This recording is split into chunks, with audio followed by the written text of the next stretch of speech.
আসসালামু আলাইকুম রহমতুল্লাহ। আজ আমি আরো একটা টপিক নিয়ে আলোচনা করব। সেই টপিকটার নাম হচ্ছে মারিফা। আমরা জানি মারিফা মানে নির্দিষ্ট ইসিমগুলো। তো যে ইসিম দ্বারা নির্দিষ্টভাবে কোনো ব্যক্তি, বস্তু, স্থান, কাল, সময় বোঝানো হয় তাকে বলা হয় মারিফা।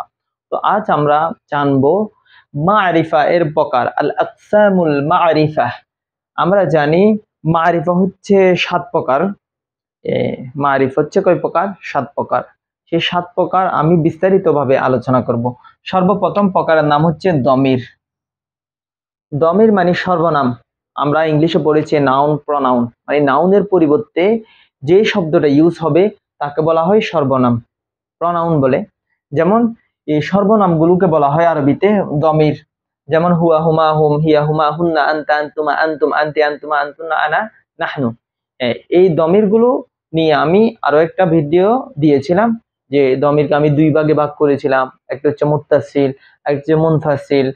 মুত্তাসিল কয় প্রকার, মুনফাসিল কয় প্রকার, সেগুলো আমি দিয়েছিলাম। তো সেই ভিডিওটা তোমরা দেখে নিবা।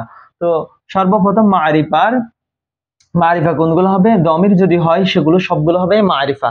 যেমন হুয়া, সে, হুমা, দুজন, মানে তারা দুজন আর কি। হুমা দ্বারা দুজনকে বোঝানো। হুম মানে তারা, দুইয়ের অধিক। এভাবে যখন হবে সেগুলো হবে যে মারিফা। হুয়া হুমা হুম, হিয়া হুমা হুন্না, আনতা আনতুম আনতুম, আনতি আনতুম, এগুলো আর কি। এগুলো যদি হয় তাহলে সেটা আমরা বুঝবো সেটা কি মারিফা। তো মারিফার প্রথম নাম্বার প্রকার হচ্ছে যে দমির হওয়া, সর্বনাম হওয়া। দ্বিতীয় নাম্বার প্রকার হচ্ছে আলম হওয়া। আলমটা কি? আলম হচ্ছে নির্দিষ্ট নাম। যেমন রহিম। রহিম বললে নির্দিষ্ট একটি ব্যক্তিকে বোঝায়। যদি নির্দিষ্ট নাম হয় সেটা হচ্ছে যে মারিফার দ্বিতীয় নাম্বার প্রকার আলম। আমি যদি ফাতিমাতু, ফাতিমাতু, আয়েশাতু, ঈশাতু, এরকম যদি নির্দিষ্ট নাম হয় তাহলে সেটা হচ্ছে যে আলম। যেমন ঢাকা, ঢাকা একটা নির্দিষ্ট শহরের নাম। এরকম যদি নাম হয় নির্দিষ্ট, সেগুলো হচ্ছে যে আলম। তৃতীয় নাম্বার মারিফার তৃতীয় নাম্বার প্রকার হচ্ছে ইসমুল ইশারা। আমরা জানি ওই ইসিমগুলো, যে ইসিম, ইসমুল ইশারা হচ্ছে যে ইসিমকে কি কোনো শব্দ দ্বারা ইঙ্গিত করা হয় তাকে বলা হয় ইসমুল ইশারা। ইশারা শব্দের অর্থ ইঙ্গিত করা, ইসিমকে ইঙ্গিত করবে। যেমন হাজাল কলামু, এটি একটি কলম। এটি একটি কলম বললে আমি এখানে ইঙ্গিত করেছি কলমটিকে। আমি যদি হাজাল কিতাব, এটি একটি বই, তো এই হাজাটা মূলত ইসমুল ইশারা, ইঙ্গিতবাচক ইসিম সমূহ। যেমন আমি যদি বলি হাজা, হাজাল কলামু, এটি একটি কলম, তো এখানে হাজাটা কি হবে? ইসমুল ইশারা। আমরা জানি ইসমুল ইশারা হচ্ছে যে 12টা। ইসমুল ইশারাকে আবার আমি 2 ভাগে বিভক্ত করে আপনাদেরকে বুঝিয়ে পরবর্তীতে ভিডিওতে দিব। যেমন হাজা, হাজানি, হাউলাই, হাজিহি, হাতানি, হাউলাই। এখানে মূলত হচ্ছে 6টা। আরেকটা হচ্ছে জালিকা, জানিকা, উলাইকা, তিলকা, তানিকা, উলাইকা। এগুলো হচ্ছে যে আল ইসমুল ইশারা। তো ইসমুল ইশারা যদি হয়ে থাকে তাহলে সেগুলো হচ্ছে যে মারিফাত 3 নাম্বার প্রকার। যেমন হাজা, হাজানি, জানি, হাজানি, হাউলাই, হাজা, হাজানি, হাউলাই, হাজিহি, এভাবে আর কি। ইসমুল ইশারা হচ্ছে যে মারিফাত 3 নাম্বার প্রকার। চতুর্থ নাম্বার হচ্ছে যে ইসমুল মাউসুল। ইসমুল মাউসুল মানে প্রায় সময় শব্দের শুরুতে আসে। ইসমুল মাউসুল কোনগুলা? আল্লাজি, আল্লাজিনা, আল্লাজি, আল্লাজিনা, আল্লাতি, আল্লাওয়াতি, এভাবে আর কি। আল্লাহ জাইনি, এরকম কিছু শব্দ আছে যেগুলো ইসমুল মাউসুল, সেগুলো আমরা মুখস্থ করে নিব। তো মারিফা 4 নাম্বার প্রকারের নাম হচ্ছে ইসমুল কি মাউসুল। এখানে আমি ইসমুল মাউসুল, ইসমুল মাউসুল। তারপর মারিফার 5 নাম্বার যে প্রকার, মুআররাফুম বি আলিফ লাম। মুআররাফুম বি আলিফ লাম মানে শব্দের শুরুতে আলিফ লাম যুক্ত হওয়া। যেমন আমি লিখলাম আল কলামু,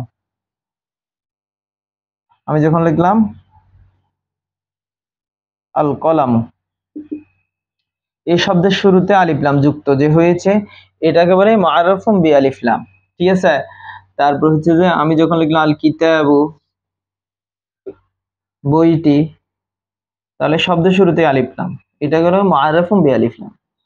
হ্যাঁ, তারপর আমি যখন বলি আর রাজুলু ব্যক্তিটি, এখানে আলিফ লামটা হচ্ছে যে মুআররাফুন বিআলিফ লাম। তো এরকম যদি হয় তাহলে সেটা মারিফার প্রকার। তারপর মুজাফ ইলাল মারিফা। হ্যাঁ, মুজাফটি মুজাফ হবে প্রথম শব্দ, দ্বিতীয় নম্বর শব্দ যখন মারিফার দিকে কি করবে, ইঙ্গিত করবে মুজাফটি।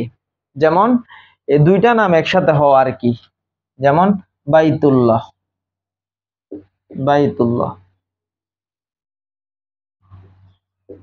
আল্লাহর ঘর, এখানে বাইতুন বাইতুল্লাহ, এটা কি হয়েছে মানে একটা হচ্ছে মুজাফ আর একটা হচ্ছে মুজাফ ইলাই। মুজাফ মুজাফ ইলাই মানে ইজাফ আমরা জানি, বা জুমলাতুল ইসমিয়া হয়। তো এই শব্দটা যেমন প্রথম শব্দটা কিন্তু কি মারিফা হয় নাই, কিন্তু দ্বিতীয় নম্বর শব্দটা যেটা এটা হচ্ছে যে মারিফা। তো দুইটা শব্দ হবে, প্রথম শব্দটা তোমার মারিফা নাও হতে পারে, দ্বিতীয় শব্দটা কিন্তু অবশ্য মারিফা হবে, এজাফত হবে আর কি। দ্বিতীয় শব্দে এসে প্রথম শব্দটা কি হবে, এজাফত হবে, এই সম্পর্ক হবে আর কি। এজাফ মানে সম্পর্ক হওয়া। তো এরকম যদি শব্দ হয়, যেমন মোহাম্মদ রসুল্লাহ, আল্লাহ রসুল, রসুল্লাহ, কিতাবুল্লাহ, এভাবে আর কি, বাইতুল্লাহ, এইভাবে আর কি। হ্যাঁ, তাহলে মুজাফ ইলাল মারিফা এরকম। তারপর সপ্তম নম্বর যে প্রকারটা রয়েছে সেটা হচ্ছে যে মোনাদা হওয়া, শব্দের শুরুতে মোনাদা হওয়া। যেমন ইয়া আল্লাহ, এ মোনাদা। আমরা জানি মোনাদার কয়েকটা আছে, যেমন শব্দ ইয়া, আয়া, আই, হায়া, এগুলো হচ্ছে যে মোনাদা। এগুলো হচ্ছে যে মোনাদা, মোনাদার 5টি হরফ, ইয়া, আয়া, আই, হায়া, আ। এগুলো যদি কোনো শব্দের শুরুতে আসে আমরা ধরে নিব সেটা হচ্ছে যে মোনাদা। আর মোনাদাটা হচ্ছে মারিফা এর প্রকার। তাহলে আমরা জানলাম আসমাল ইশারা হচ্ছে 7 প্রকার: দমির, আলম হওয়া, ইসমুল ইশারা হওয়া, ইসমুল মাউসুল হওয়া, মারুফ বিআলিফ লাম হওয়া, মুজাফ ইলাল মারিফাতি ইজাফত হওয়া, তারপর মোনাদা হওয়া। এই 7টা প্রকার হচ্ছে যে মারিফা। তো আমরা জেনে আসলাম মারিফা হচ্ছে যে নির্দিষ্ট ইসিম, যে ইসিম দ্বারা নির্দিষ্ট বা ব্যক্তি, বস্তু, স্থান, কাল, সময় বোঝানো হয় তাকে বলা হয় মারিফা। তো আমরা ভালো করে করব, করার পরে প্রতিটা মারিফার প্রকারকে নিয়ে আমি 5টি করে তোমরা কি করবা, উদাহরণ লিখবা এবং চেষ্টা করবা মারিফাগুলো বাইরে করার। আসসালামু আলাইকুম।